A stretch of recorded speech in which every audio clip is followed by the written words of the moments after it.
5, 4, 3, 2, 1, then we'll start. Manfred Mann. 5, 4, 3, 2, 1.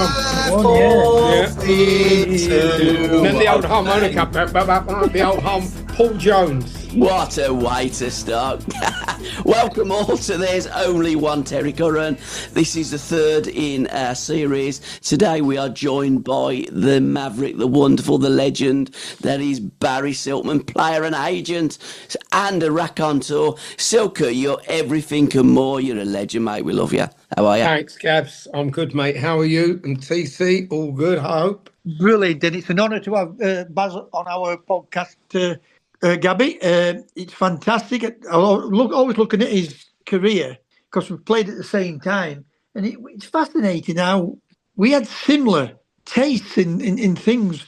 And I've just said just off air there about greyhounds. I found it fascinating. You know, people used to say to me, and I finished up buying a greyhound with Jack Charlton. We may go into that in a little bit because there's a funny story to that with Mel Sterling. Let's start with greyhounds. So you crack on. Start with greyhounds. Let's start with greyhounds. Well, what I would like to ask Baz, because you know what got him into greyhounds. What was it at a young age? Because I used to watch cars when I was about 10-year-old, watching people's cars and then going on to dog track itself. But then Barry became a trainer after football, and he had such dogs as Arthur Waite, Carlsberg Champ. Yeah. Winning, you know, I mean, Hackney's not here anymore in Catford. Yeah. You know, some big races fantastic. there. And the Savarowicz at One of the Bellevue, big races at Manchester. Bellevue. Yeah. Fantastic. I won literally everything except the Derby. Fantastic. I mean, you started to become really big, and then all of a sudden you went into the agent side of it, didn't you? Because there was no money. I was there was following. no money, TC. There was no money. No, there weren't. I had owners. I had one owner I had a dog in a competition. I hadn't had this dog long, and I put a lot of weight on him. Put about 4 kilos on him, which for a greyhound, a lot of weight. Yeah. You would have been trained about it, surely. No. I put it on muscle. He was so underweight when I got him. And I said to the owner, this dog could win the competition. And he said to me, if we win this competition, you've got 10 grand. I hadn't seen 10 grand, TC. Yeah. And the dog won the competition. I went on a Sunday morning, took the dogs for a walk the day after we won the final. A couple of other people turned up and said, we're going to take you and treat you to breakfast. I went to breakfast. When I come back, the girl said to me, the owners turned up and took the dog away. Never see him again. Didn't even get the kennel bill for that month. And apparently he'd won from the bookmakers at Walthamstow that night. John Jenkins, his real name was John and Tom Power, and Gordon Hutchinson, he'd won 38 grand in betting back then. The race was worth 10 grand. I got nothing, didn't even get the kennel bill. And that's what happened all the time. I had 1 or 2 good owners, and the rest of them were not so good, mate, to say the least. I know it's fascinating. It's amazing that, you know, even in football itself, you know, you always think you're doing somebody a favour, and they like turn against you, don't they? You know, you think absolutely. You know, you don't let them down. It's that they let you down. You know. Yeah. But going back, absolutely. I'll tell you a funny story with Jack, and I didn't know Jack liked to bet. We played cards, but we only play for a little bit of money with Jack. At the other clubs, we would play for big money with players. But Jack said, "TC, do you want to buy a greyhound? I can get one from Ireland." And I said to him, "Yeah, why not?" So the dog was called Spiral Please, and we had it trained with Harry Crapper. Can you remember Harry Crapper? Yeah, I remember Harry, yeah. Anyway, me, Andy McCulloch, and Jack bought this dog. Anyway, Harry said this dog would win this night. Anyway, I backed it. I had 500 quid on it, and it drifted right out. Anyway, Harry said to me, the reason why he got beat, he got lame, but the backed it on the Tuesday. Sorry, the backed it on the Tuesday. We were playing. It came in from 6 to 3 to 1 and absolutely blew him. And then he phoned me up. He said to me, "This dog were lame." And I said, "Well, how can he get beat on Friday but win it on the Tuesday?" Yeah, exactly. Yeah. He said, "Well, can you get me some infrared on it?" I said, "That's not a problem, Harry." So I goes to pick the dog up. takes it back to the ground to John Honey, who was our physio. Mm. Mel Still is only a young lad. Well, I'm 23, he's 18, Mel, 17, 18. Yeah. So I said to John, can I get any chance of getting any infrared on this? He said, well, I've just sorted Mel out. I said, fuck, Mel, this is running again on Friday. I said, fuck, Mel, this is running Friday. I said, we ain't got a game until Saturday. I said, we've got plenty of time to get in for it. It's only for today. We've got 3 or 4 days left. So I go there and I said, hey, you, Still, get off that fucking table and get out. I need to put this dog on. And Mel tells it in his book. But that was the true story of it. I'd gone in there and said to Mel, so we could have some infrared on it. And anyway, it got beat again. Normally the way. Always the way, mate. Yeah. Could you imagine that today, boys? Oh, Imagine turning up with the ground at one of these training grounds. Yeah. Imagine a player turning up with the grounds at the physio. I mean, infrared's long gone. They've gone way past that now. But imagine saying, "Can you treat this dog for me?" He said, "Look, you've got a choice. You turn up at West Ham. You either treat Pacatar or the dog. Well, we better treat the dog." When you think about things, what happened in our time in football. And you see how it's changed. It's not even believe it, would you? It's not recognisable, mate. You wouldn't. And I'll tell you what, the big thing that's gone now, it's really disappeared. It will never come back. Is the camaraderie and the friendship between players. We'd be on a coach, TC. You'd have somebody telling jokes, little group playing cards, a little group having a quiz. You'd all be together, everyone talking to each other. You'd get off. You didn't have to huddle on the pitch. You'd done all that all the way to the ground, on the training ground, after training, on the coach on the way. You did all that. Now they get off the coach. No one spoke to each other. They've all got headsets on, listening to music, playing their Game Boys. There is no camaraderie at all in football clubs anymore. We used to all go out and mix together. We'd go to, those that drunk, go to a pub, go to a nightclub after the game, meet up for meals. You do things together. You wouldn't live in each other's pockets, but we would do a lot of things together. Now, once them players have gone to the training ground, they don't see each other. They arrive on a coach, they haven't even had a conversation. Then they've all got the liberty to put their arm around each other on the halfway line and talk about how we're going to win the game. Well, if you were all like that and close like that, you wouldn't have to do that. You'd be doing that on the coach on the way to the game. Yeah, I mean, people say to me, I love football more than anybody could have loved it, and I'm not saying I loved it more than anybody else. No, but you loved it as much as anyone, as much as anybody could have done. I'd always got a ball at my feet as a young kid. I always knew that if I didn't be a footballer, I wanted to be a jockey. The problem was I grew when I left school. I was tiny at school. Yeah, but I always knew that something, I'd got a big chance of being a footballer because from a young lad in school, I played in all 4 teams: first year, second year, third year, fourth year. Do you know what I mean? Yeah. So I know I got something. It was just giving that break, and I got that break with Morris. But when I look at football, people say, "Do you miss it?" No, I don't miss it. I'd love to play on the pitches, not get kicked now. Oh God, yeah. I would love that because I didn't get without the mud and the sand everywhere. Yeah. I mean, there weren't the worst of pitch in Derby County, I must admit, and I played at Derby. It's nightmare pitch. The camaraderie between the players in the dressing room and the piss taking. You had to be brave and you had to be quick to answer some back. Yeah, because they would just crucify you. But I found that same with the dogs because I can remember all the big gamblers when I was a young lad going on there, even when I was footballing, going in, the Manchester, Bellevue, Manchester, Sheffield, Kinsley was just a flapping track and the other flapping tracks, and the characters, the gamblers and the bookmakers. Oh, I can absolutely. Remember, there used to be 13 books on nearly all tracks when I used to go. Yeah, that's right. Yeah. I can remember Smiler being at Kinsley, and every time I went on, footballers here, we're going to get some money tonight, And I would set the betting off sometimes. If I went in the back of the dog, everybody thought, well, he must know some information there. You know what it's like, don't you? When you meet public eye. But even that's gone. Even all the characters out at gambling's gone. It's gone. I remember at Walthamstow, we had one guy called One Arm Lou because he had one arm. Right? So he was One Arm Lou. We had another guy that, because he always used to get in before everyone else, we called him Davy Crockett, right? So he was Davy Crockett. We had a guy, Big Mac Duff. He used to be a film extra. And funny story, TC. This is a funny story, mate. So he's in a film where he's playing a Roman.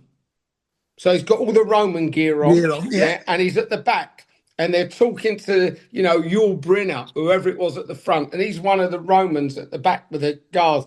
So he took us to see the film.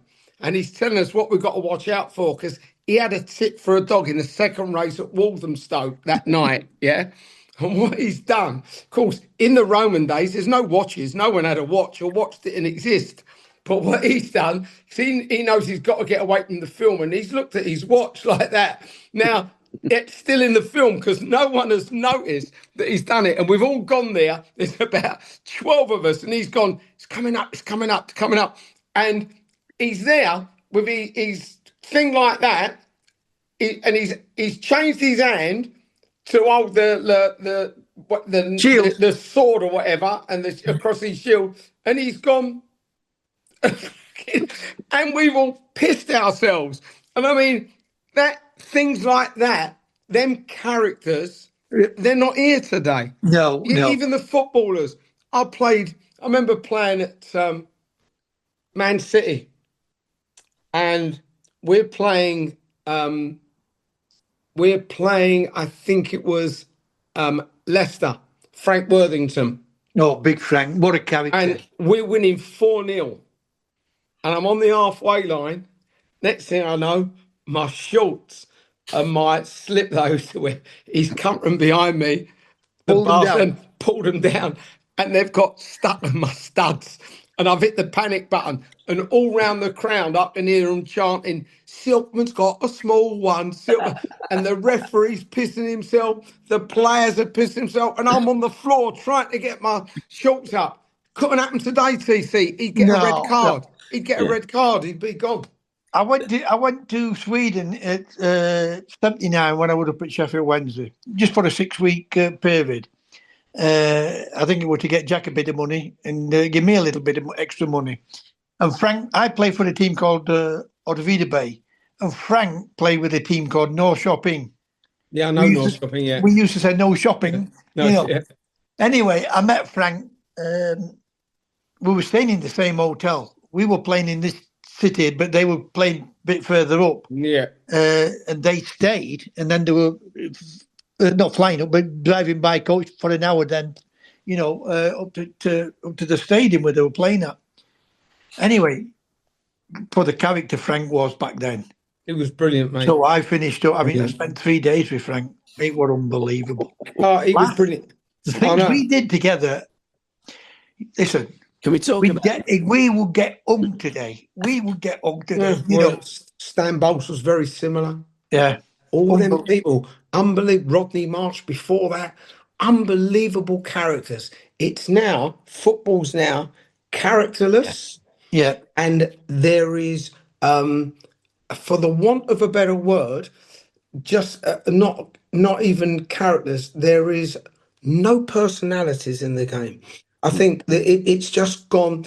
Everybody's like a robot. It's no laughs. There's no jokes. There's no everything. And players now, they when they're going to dive on the floor. When they're going to roll in agony. Yeah. Let them go and get tackled by Terry Urlock. Yeah. Players today wouldn't even get off the floor if Terry. I know what was that like, because I've been tackled a few times by Terry Urlock, so I know what it's like. And I was talking with Uddy about this, and I don't want to knock Messi because I can watch them all day, Messi and Ronaldo. Yeah. I can watch them all day. Absolutely. But would they get the goals they were getting today if they had to take the brutal stick that Bessie and Pelé and Maradona were taking? Not a chance. You wouldn't know because they'd been brought up in that era. The era, yes. That's the thing. If you could put them now, how they are now to then, I would have said no. But growing up in that era, if they had that ability, then probably yes, because they'd have grown up in that era. But players today, they don't even understand what tackling is. Norman Hunter, if he ever got the ball first before you, it's a miracle. Terry Yorath, good luck when he fucking come at you. Terry Yorath, it was brutal. And you knew it was going to happen. It's a question whether you could jump out the way or not. You would have played against the late, great Tommy Smith. Oh, good luck. I played with him. I played against him up at Liverpool when I was playing for Doncaster in the FA Cup. But Toshak bought him for Swansea, and I once nutmegged him. And you know what he was like, in his scout-looking accent. He said, "I'll snap you in fucking two if you ever do that to me again." And I just started laughing. Next time I finished up in fucking 8. Unbelievable. Tommy Smith was a nightmare. He done me once. The ball was on one side of the pitch. Next thing I'm on the floor. Tommy Smith went, "Silks, get up, I only tapped you." Yeah. And I'll tell you who was worse than him. A really good friend of mine was worse than him. Go on. Charlie, Graham Souness. Oh. Charlie was worse, mate. But Charlie was a fantastic footballer. I love Charlie. He's one of my friends. But was he a hard man? Oh, my God. And every tackle, his studs were up in the air. He wouldn't last any game. He'd be sent off every game he played now. But what a player. Two things I can honestly say about him. And he should have been, to us, to our generation, he still would be. But if he had got that little bit more pace and weren't that, and people say, if you take that out of a player, it wouldn't be him. But I didn't think he needed to do it sooner because he got everything, hadn't he? He got everything. Listen, Bobby Moore had no pace. He was brilliant. Bobby Charlton had no pace. Glenn Hoddle had no pace. What a player! No, but what I'm trying to say is how these superstars get the superstar names and everything. Souness had got all that, but he'd be one of them. What would I think Graham Souness, because he had that real nasty streak. Yes. He never got the adulation he deserved for how good a player he was. Well, what he got that dirtiness about him. Talked about him. And I love him. I love him to pieces. He was a brilliant player. There weren't any better midfield player in the world than Souness. Technically, he got every mortal thing. I remember going up to Anfield for a game, and he was playing. Obviously, there was him. Kevin Keegan was up front with Ian Rush. And I remember before the game. No, Rush can't have been there when Keegan was. John Toshak was up front with him. Yeah. Toshak was up front. I think Callahan was playing out one side. Can't think who was playing. Charlie was in midfield. Mark Lawrenson was. Well, is either the right. Phil Neal was right. Phil Neal was right back. What did they call the little England coach? Sammy Lee. Sammy Lee may have played. Yeah, I remember right back was Phil Neal. Yeah. I remember that. And we was in the dressing room before the game, and we all sit down. Obviously, he's only 12 years in. And TV's gone, right, this is the team that started. And he's looked at us and he said, on paper, they are miles better than us, make no mistake. He said, but lucky enough today, we're not playing on paper. We're playing on grass. And we went out and, to be fair, we drew 0-0. It was a blinding game and we drew 0-0. But it was great. Still, characters like that, will come out with statements like that. And that, pressure, I can honestly say this, I don't give a damn what anybody thinks. I never, ever believed in pressure. Me neither. Me neither. I loved playing football. I had the biggest bet in my life. It won 8 lengths. I got in with this kid at Paul Cole's stable. And the biggest one what got away from me was Genevis. I bet it first twice, and I put him 100 quid on it. I had 500 quid on it. I put him 100 quid on it twice. And he said to me, I said to him, if it went, what do you want me to do? He said, keep putting it back in it, because this horse will win the derby.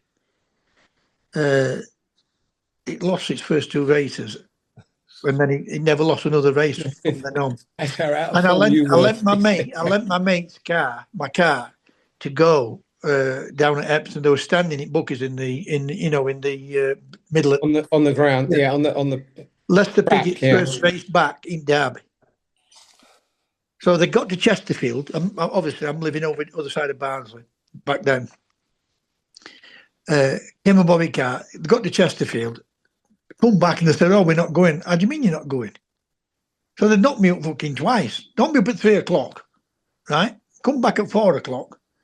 Anyway, I finished up going back down with them. Called to Holding Wall, got a few quid out. Start taking bets, £1 each way, £5 each way, £2.50 each way, all back in Leicester. 66 to 1, back bet into 33 to 1. My 2 mates, 2 right thieves, say, what you doing? What you doing? We can't pay out if this wins, So anyway, I gets off at stand, goes into car, has an hour's kip, wakes up at 5:30 after the race. No. Generous as run. But the biggest bet I had, still, this is a true story, I kept all my bets. People what gambled would have been fascinated. They'd have said, "You fucking idiot." But, people would have looked at that and said, I was lucky. I got all these betting slips on football.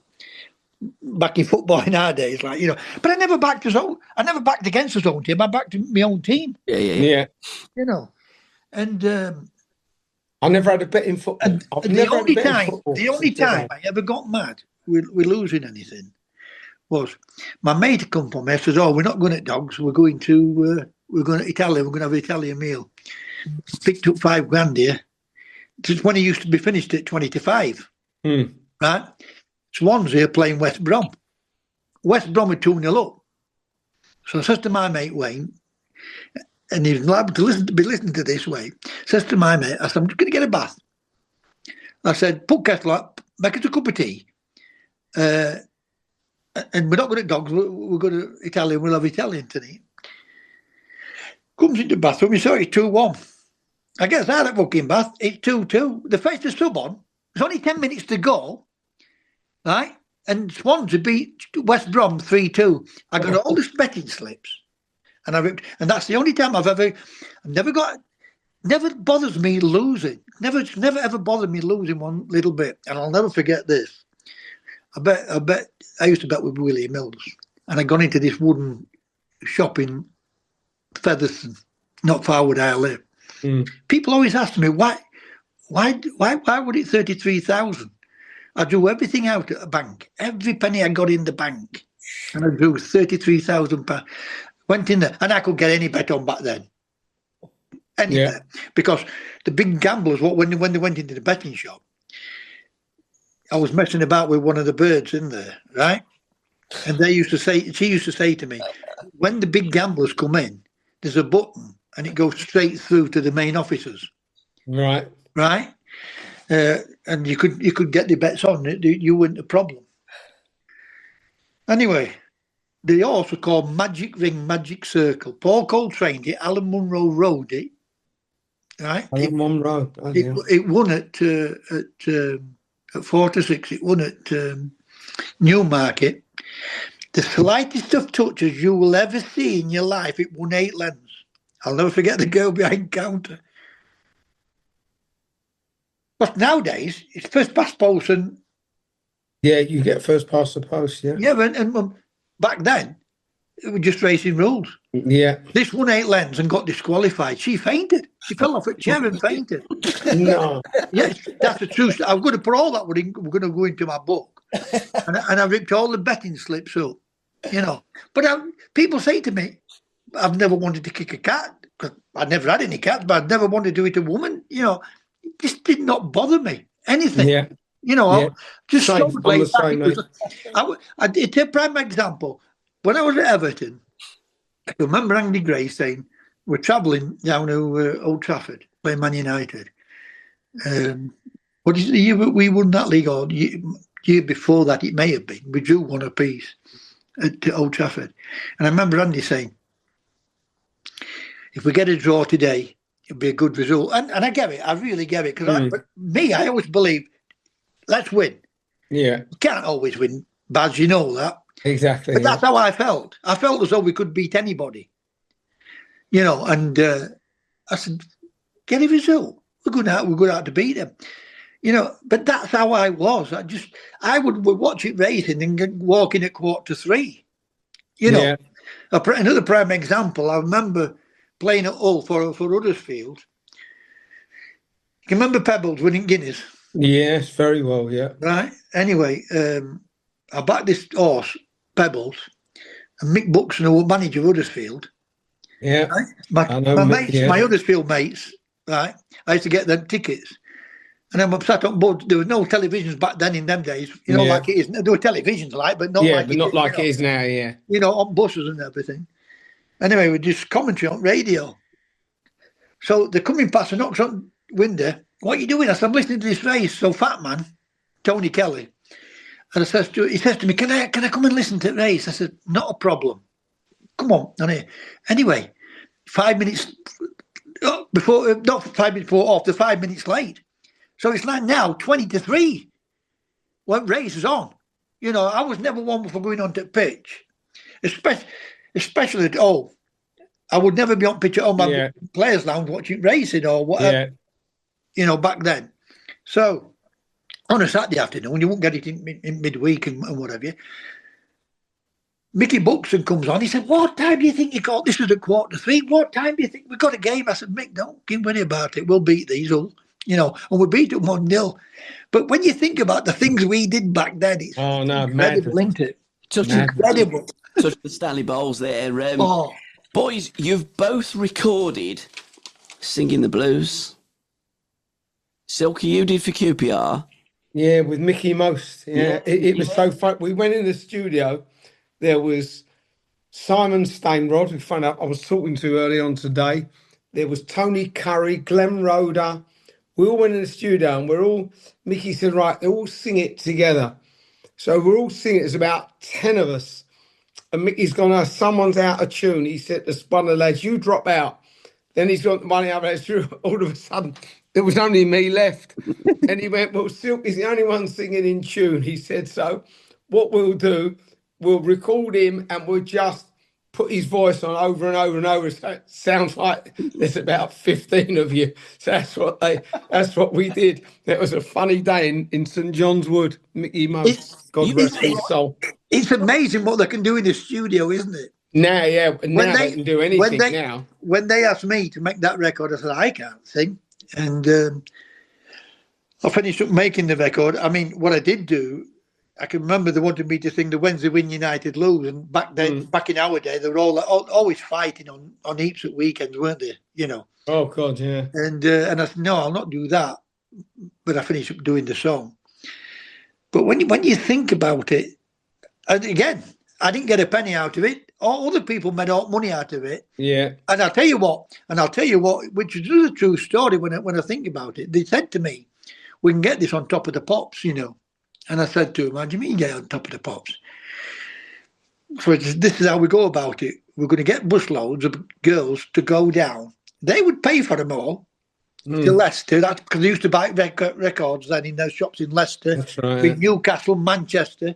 That's what they were going to do. I said, I went into it like that. You know what I mean? I said, no, I'm not. But I think it sold about 3.5 copies just in Sheffield itself. So they made the bit of money what were made on it. Yeah. But it just shows you what they can do and how they do it. Who remembers who sang the original of Singing the Blues? Go on. Mitchell, isn't it? What they call him? Mitchell. No, the American guy. Guy Mitchell. Guy Mitchell. Guy Mitchell. Can anybody tell me? Never felt more like singing the blues. Because I never thought that I'd ever lose your love. Why'd you lose me this way? The blues. Aren't you related to Mark Bolan? Yeah, it was my cousin, yeah. Yeah. Brilliant. Absolutely. It was my cousin, yeah. Fantastic. Were you very close, Silk, you and Mark? I wouldn't say close. Yeah. At the time, it probably my mum was very close to his dad, because his real name was Marky Feldman, and then he shortened it to Mark Feld. Yeah. and then Mark Bolan, but his original name was Mark Feldman.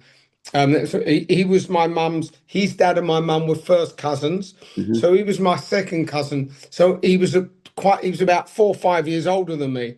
So I saw him a lot when I was maybe 5, 6, 7 years old, but not so much once I reached 10, 12, 11, 10, 11, 12, 13, 15, 18. I didn't see him so much then. And funny enough, after he died, a little while after he died, I was in a hotel in the West End, and I'd had a meeting with another agent, and there was loads of photographers and journalists started turning up. And I said to someone, "What are they doing here?" He said, "Oh, they're interviewing Mark Bolan's wife and his son." And his son's got a terrible name. His son's name's Roland. So Roland, yeah. Roland Bolan. So I hung around for no more than 5, 6 minutes. And then they came in and I went up to his wife and I said, "You've never met me. My name's Barry Silkman and I was Mark's cousin." She went, "Oh my God, Silky, the footballer." I said, "Yeah." He went, "Oh, Mark always spoke about you, never stopped talking about how you'd made it in football and how everyone was proud of you." And that was great. For me to hear that was unbelievable, TC. I didn't even know he even thought about me, let alone anything else. But What's the fascinating thing about the singers back then and the artists back then? They all wanted to be footballers, didn't they? Everyone wanted to be a footballer. We want to be a singer or we wanted to be a an singer, actor. they wanted to be footballers. Footballers, amazing. And sadly, when he got killed, I mean, his car skidded off on a corner, didn't it? A minute. Yeah, and it skidded, hit the tree. Yeah. And no one else was hurt. He was killed. His girlfriend, nothing wrong with her, not even a scratch. It's Amazing. like it's so sad. And people always used to say to me, "I look at it, I bet he was on a lot of drugs." And oh my God, he was like the biggest teetotaler you've ever known. Wouldn't go near him. That was just his look. Yeah. You know, it was a look. It didn't mean that's how he was. It was just his look. So you know as well as I do, people just add things onto whatever it Always, is. mate, Whether it's Barry Silkman or George Best, and you know him better than I knew him because I knew him very well. We were really good friends. Yeah. And I finished up. I mean, maybe 4 nights, but 3 nights out with George and with Bawley. He was so quietly spoken. Unbelievable. And I can remember us being in tramps. It was after the cup final, not an FA Cup final, League Cup final, when we got beat by Forest. And they're all in there. Oliver Tobias, Michael Caine, Olivia Newton-John, they're all in there. And they're all big stars back then. You know, George comes in, right? And you know what tramps were like because you go down the stairs. Oh, yeah. Johnny Gold's Club. The dance floor's to the left. That's right. It's to the right. That's right, yeah. Restaurant. And George comes in, and you've never seen superstars just stop and stare. I know. His life was just. I remember one day. I could see why he drank because he didn't. He was telling me he didn't know what to do, mate. He didn't know what to do. He really didn't know what to do. I mean, one of the only times he didn't drink a lot when we went out, he wouldn't have more than 2 drinks because I didn't drink alcohol. Yeah. So he didn't want to drink when I weren't drinking. And I'll never forget when we went, he phoned me one day, I was at home. He said, "Silks, we've got a party Saturday night. This is going to be the best party we've ever been to." I said, "Who is it?" He said, "Billy Connolly.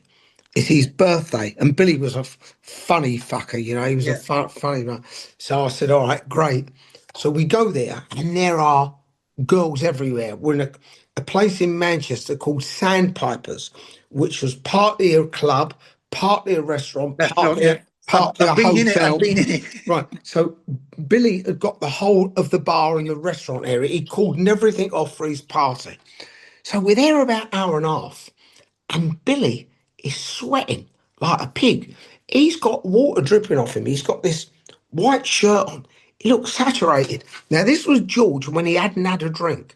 I've gone to George, said, "George, anything wrong with Billy?" And he went to me, "The sweating." I went, "Yeah." He said, "Go and ask him what it is." I said, "You ask him. You're better, closer friends than I am."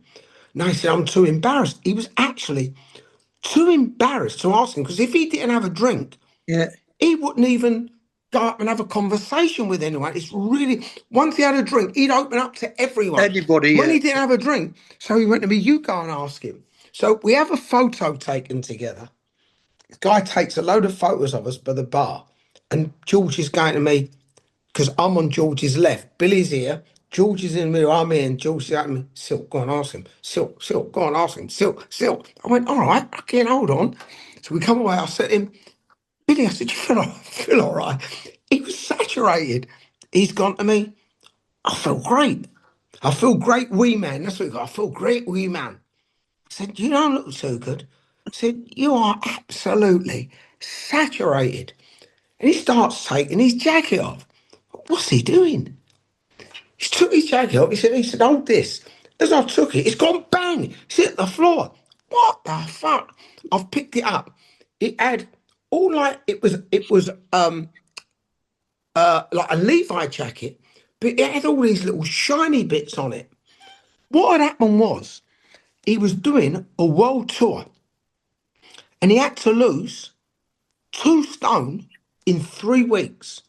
So he'd gone and got this jacket made literally overnight it had lead. It was a Levi jacket, but it had lead going through it all the way around. It weighed just over 3 stone and he was wearing it everywhere and he just kept sweating. And I said to George afterwards that would be the only time I've ever met anyone who's wearing a jacket that weighs more than 3 stone. But nowadays, you tell people that story, they think they must be off their head. But people would do things like that. And George was great company, and it was so sad when he was really ill at the end. I went to the hospital, and it was so sad, mate. I know. Because they were only letting a couple of people in, and it was really sad. I ended up sitting downstairs and I couldn't move for 2 hours. I couldn't get myself up to drive home because to see him as I knew him and then how he went, and he went yellow, all his skin went yellow, lost a lot of weight, and it was dreadful to think of the guy that I used to hang around with and to see him like that when you don't expect it. When someone it's 80 or 85 or 90, you start to wait for it to happen, didn't you, TC? Yeah. At that age, even though he'd been drinking like a lunatic, you still don't believe that's going to happen. And he went like that. Yeah. I mean, he was my idol, as a kid. Well, when we were friends, he split up with his wife Angie. Yeah. And Angie moved in with her parents near Southend, in a place called Prittlewell near Southend, near Westcliff-on-Sea. And we started seeing each other a little bit. And George says to me, Silk, I'm so pleased that you're going out with Angie because I know you will look after her and I know she'll be safe with you. But we went out maybe for 4 or 5 months and then it ended. But he was such a lovely person. I said to him, George, I've took Angie out a couple of times. He went, Silk, I'd love you to because you'll look after her. But it didn't last more than 4 or 5 months. But he had no animosity in him. He had no jealousy in him. I mean, the only person that was really pissed off with him was Don Shanks. Yeah. Oh, yeah. Because we go. We're very savage. We go to, Ravi, Don Shanks, Ravi, he's just training for the marathon in America. Yeah. So Ravi used to go out with this girl. She was Miss World. Yeah. And we had a party at Don's flat and he was with Miss World, Mary Stavin. There was Les, Billy Ocean. Yeah. There was Les and his wife. There was me and the girl I was with, Mandy. It was a great party. And we come downstairs and Les and I left together and give Mary a big hug. 2 weeks later, Ravi said, what a fucking he is, that bestie. He said, he's your mate. And I said, why, what's he done? He's nicked my bird. Everybody fucking Nick Mary. He never recovered, Ravi. Do you know he never ever got married? Never got engaged. I'm telling you, he never recovered from losing that bird. Million percent. I have never seen the blue eyes on a guy like George had. he got these. Oh yeah. If that was today, people think he's wearing lenses. Yeah, they were absolutely unbelievable. Yeah. When he was at his best, he was such. He was tanned. He got the big ocean blue eyes. Got He was everything. a good-looking bloke. It was untrue, wasn't it? Oh, the big problem he had, it was a big problem. He, in my opinion, knowing him how I know him, he was so shy. Yeah, He couldn't take the adulation. CC I know. I couldn't believe. I could couldn't not take it, believe mate. how shy he was as a person. I No, could not really, believe it. really shy, mate. I used to push him into a conversation. We'd go out somewhere. I'd have to like dig him in the back to have a conversation. He was just so shy. And when he had a drink, he was the opposite. But as a person, he was so shy. And that's what, in my opinion, sent him haywire. He couldn't take the adulation of people telling him how unbelievable he was. He couldn't. You know, it's funny how people like him are really down to earth. Really, He he just was, want to mate. talk a Yeah. normal conversation, not talk about him. He just wants to have a. He Yeah, wanted just everyone a wanted normal to talk about him, and he Yeah. wanted to talk about a bird he met last week, Yeah. one he met the week before. Yeah, we went to White City Dogs one night. He wanted to talk about how we backed this dog that was about 8 lengths clear over hurdles and it fell. Yeah, called Alsha's Hobo Joe. Never forget the name. He wanted to talk about all those things, but everyone Yeah. else wanted to talk about him and and his football. ability and what was it like when you played against him. And he didn't like it, TC. No, I know he didn't. I know he didn't. He didn't like it, mate. And I think he felt embarrassed about it, didn't he? no, absolutely. And knowing him how well, and I knew him really, really well, he just couldn't take it. And he went, I know it's an excuse, and there is no excuse for turning to alcohol the way he did, but just knowing the way he was made. I'll tell you what he was. I described him as a shy boy from Belfast that never grew up. Yeah. Yeah. That's what he was. I must get you to tell everyone about the late, well, not the late, but the great Zinedine Zidane. You must tell our fans watching and listening to all this. We've got to tell them about this. So what happened was, I'm told about this player Zinedine Zidane and how good he is, and and he wanted to come to England, and he was told about me that I had great connections and I was doing a lot of big deals at the time. Yeah. CC weren't earning big money, so I didn't understand how to earn big money. I was just doing big deals. So I went to watch him play. So I get there, and the guy comes up. He says to me, "Got a problem. He's not playing. He's had the flu."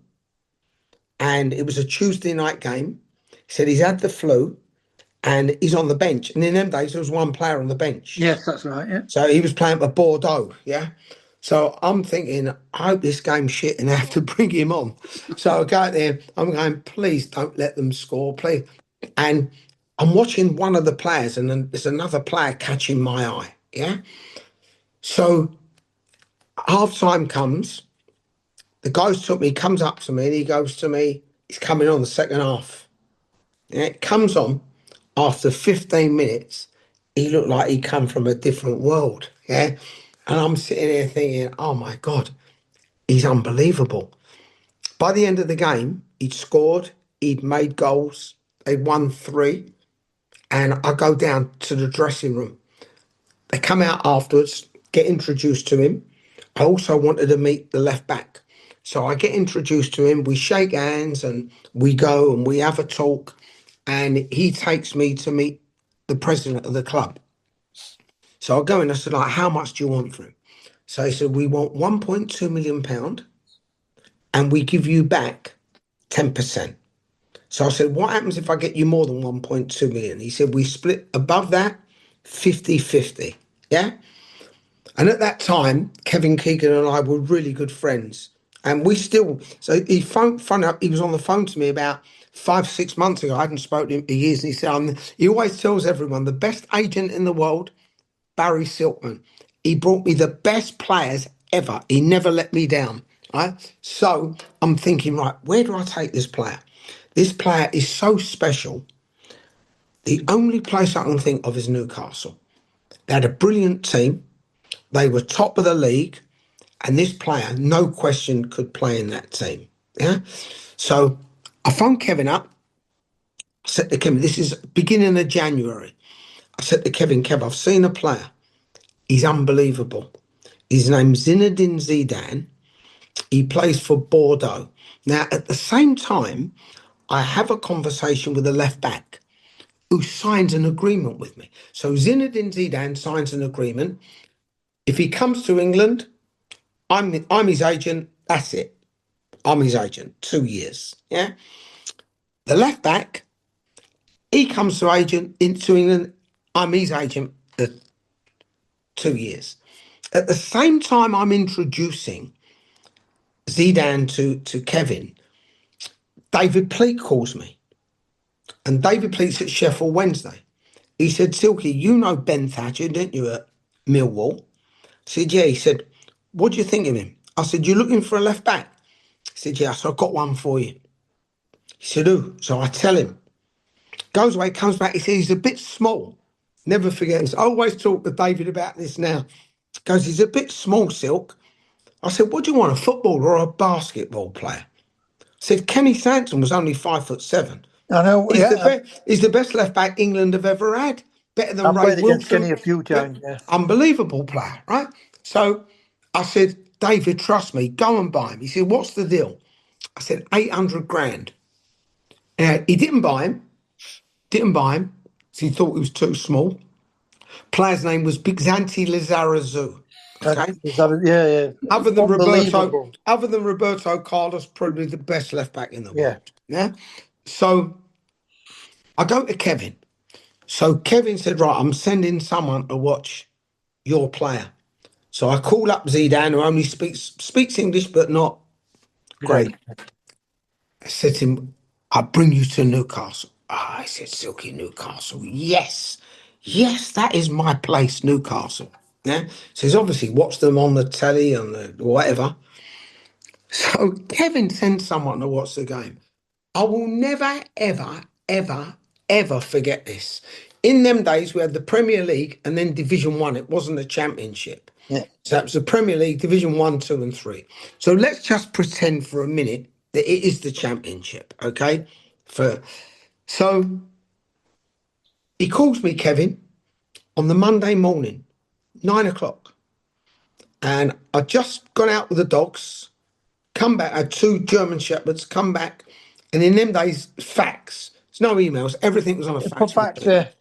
So he calls me, he said, Silky, you're going to get a fax soon, and it's going to give you the write-up on Zidane. So, okay. Get the fax. I'm standing with the fax machine. About 20 minutes goes by. All of a sudden, the fax machine goes, starts coming out. I look at it. I will never, ever forget this. It's exactly what it said.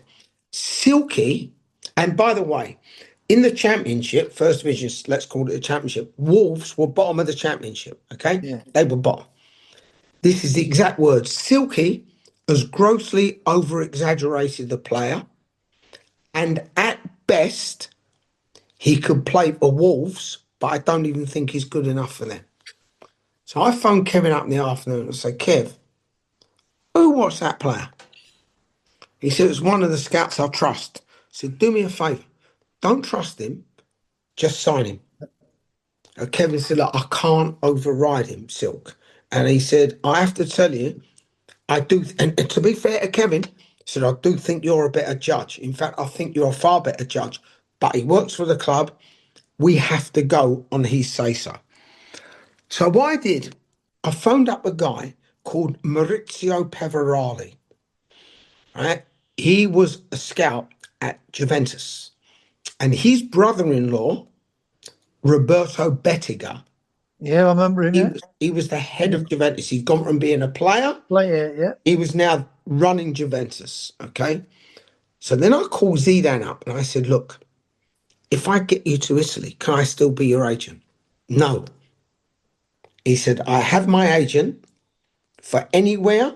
So he signed for all territories except England. I'm the agent for England. So I phoned up anyway, and I said to Maurizio, do me a favour, go to Roberto, tell him I've seen a player, and Roberto loved me. Roberto always used to say to Maurizio, fantastic judge. If your friend Silky has a player, He tells us if he's good enough for Juve. He tells us. So I phoned him up and I said, Maurizio, there's a player I've seen at Bordeaux called Zinedine Zidane. He's unbelievable. Yeah. We're now right at the end of January. So he's in them days, the transfer window went till the end of March. Yeah.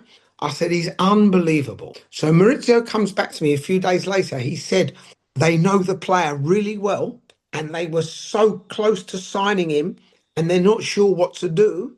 But now you've said that, they're going to sign him. So they bought him for 1.2 million. They left him at Bordeaux till the end of the season. Of course, the rest was history, become the best player in the world. But do you know what they did for me, Juve?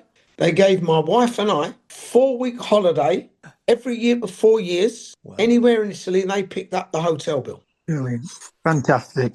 Fantastic. But it just shows you how we recognise the technical side of players. You know, I don't know whether you got on with Tony Curry or TC. TC, I love TC. We played together. But when you look at them players, you know, how they ruin. They are about they ruin the players' careers themselves.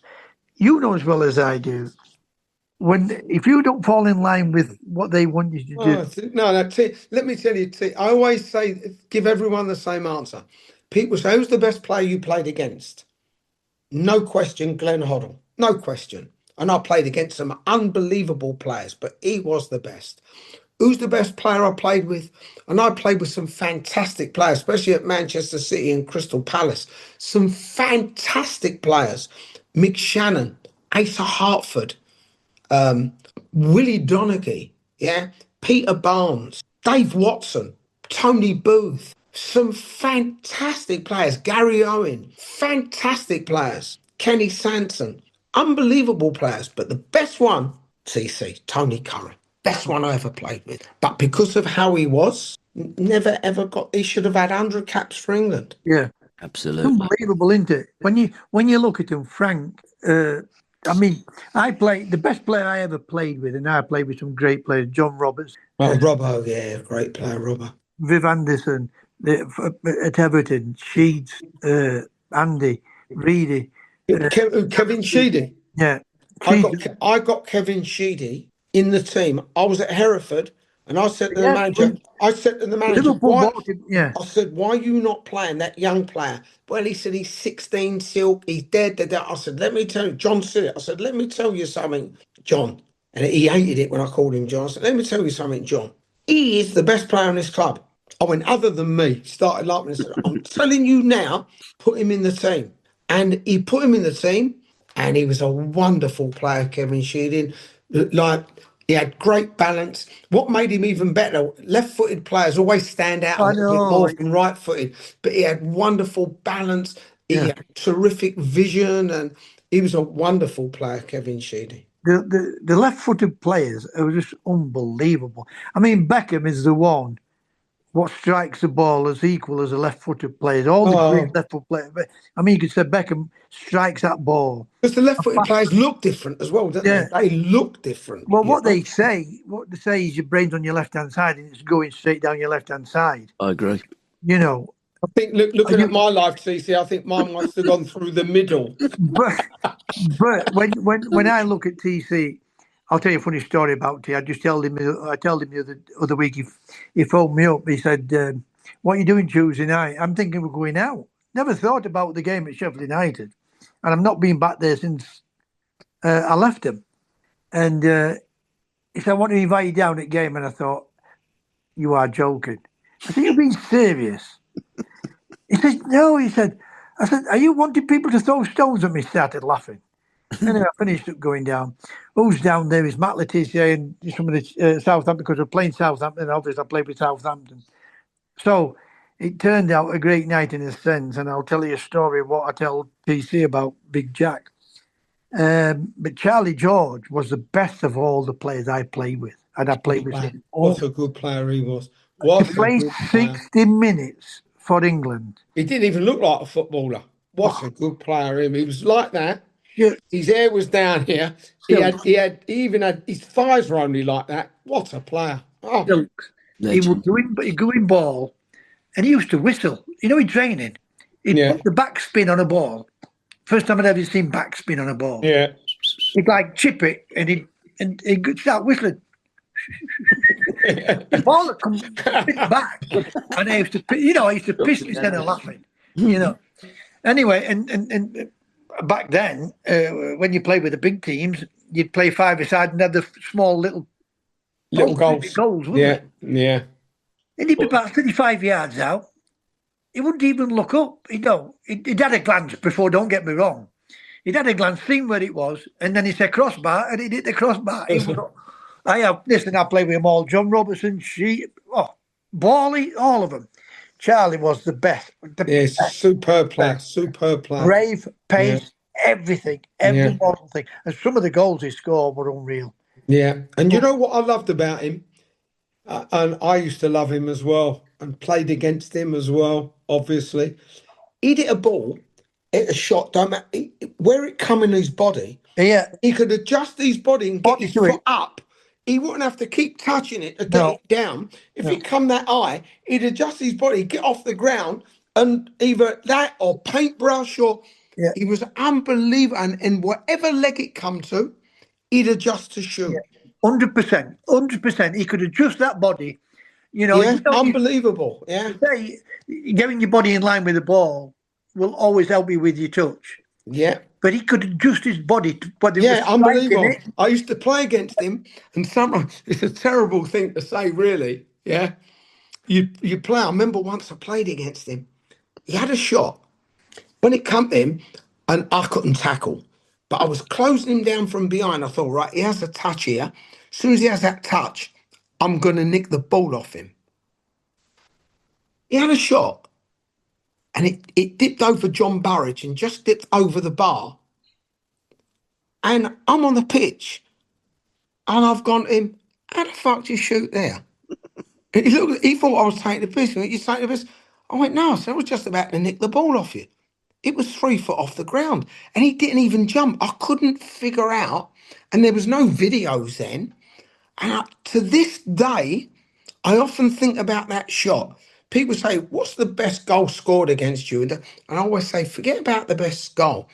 I said, I played against Charlie George once, and he had a shot, and the ball was coming to between his belly and his chest. He didn't jump at all, but he had a shot, and it dipped, and it just landed on top of that. John Burris, he was 7-8 yards out. Yeah. And I said, but I don't know how he shot. They said, what do you mean? I said, well, he had to jump to shoot, but he didn't jump. And I thought I was going to nick the ball off him.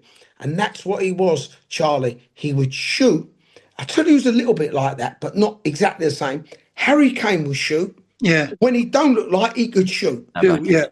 And Charlie George was like that. He'd shoot and Charlie George's vision was unbelievable. He got every mortal thing. Unbelievable. I mean, in this particular game, a very similar thing. He's picked up the ball on the halfway line, and he's looked through the centre, and he's gone, hit it with the outside of his right foot. I can't remember who was out wide. He's playing in clean in behind Kenny Sanson. He's just looked at the ball and done that. How did he do it? You put the YouTube on with Real Madrid and watch Charlie. That game is unbelievable. The performance of him. I mean, people say to me, who's the best team you played for? It's not the best club I played for, but the best team I played for with Derby County. Yeah. The goalkeeper, good goalkeeper, but if we'd have had somebody like Schultz. Yeah. And I think and I'm not knocking the duck, and I'll tell you the reason why in a minute. Who was in goal there? John Middleton were in goal. Right. Listen to this for the team. John Middleton goal, good. Always a mistake in him. Yeah. Right. David Langham right back. Yeah. You got to get bed. David Nish left. Good player, Nishi. Unbelievable player. Good player, Nishi.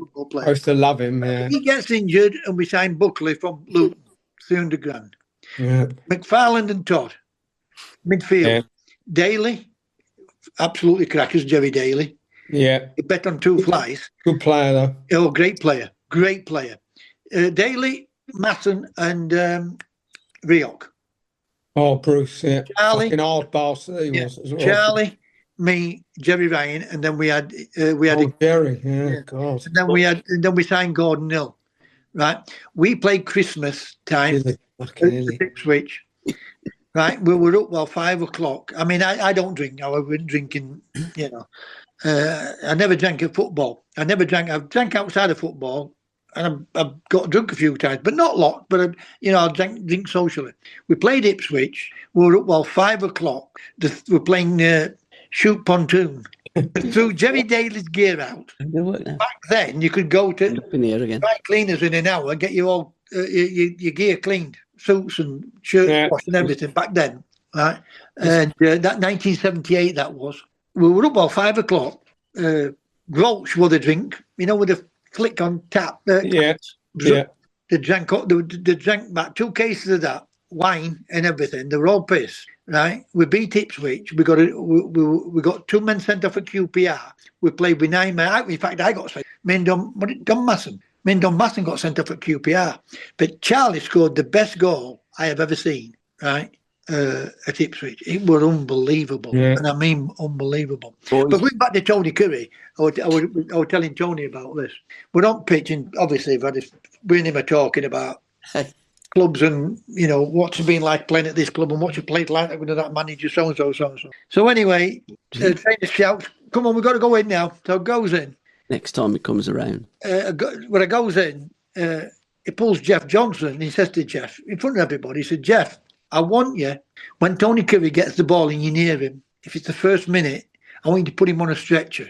I want you to go through him and put him on a stretcher." So Jeff looks at Jack and he said, "Jack," he said, "that's not a problem." But what if I get sent off in first minute and first 5 minutes? We're going to be down to 10 men, for 85 minutes. He said, "Jeff, don't worry about that." So Jeff looks at him and says, "What? Why?" Jack says, "We will miss Tony Curry more than we'll miss fucking you." And I tell you what, it set me off laughing. Everybody in the dressing room is laughing, and when you can't stop laughing. And it sets other off people laughing. Guys, we've got to wrap it up. Chris has got to go to work. I need to worry. So we're going to have to wrap it up. It's been an absolute blast again. Just want to say, Silk, your book. Anybody that reads Silky's book, if you like Silk, fantastic book. Fantastic. Thank you. You will love Silky after. I also found out that Silky worked at Charlie Cray's club and was backing vocals on Hot Chocolates. No doubt about it. No doubt about it. Yeah. No doubt about it. Yeah, that's the one. Legends. Silky, TC. What a fantastic podcast this has been. Fantastic. Thanks, TC. Thanks, mate. Do it again. Thank you, mate. Thanks, mate. No, seriously, fantastic. Thanks, CC. Next time I see you, just don't take me on. Because I still can't tackle. Brilliant. Fantastic. Fabulous. Thanks, Gab. Thanks, guys. Brilliant. See you guys. Brilliant. God bless. God Good bless night. everyone. Thank you. God bless. Thank you. Brilliant. Bye-bye. Thanks, guys. Bye-bye.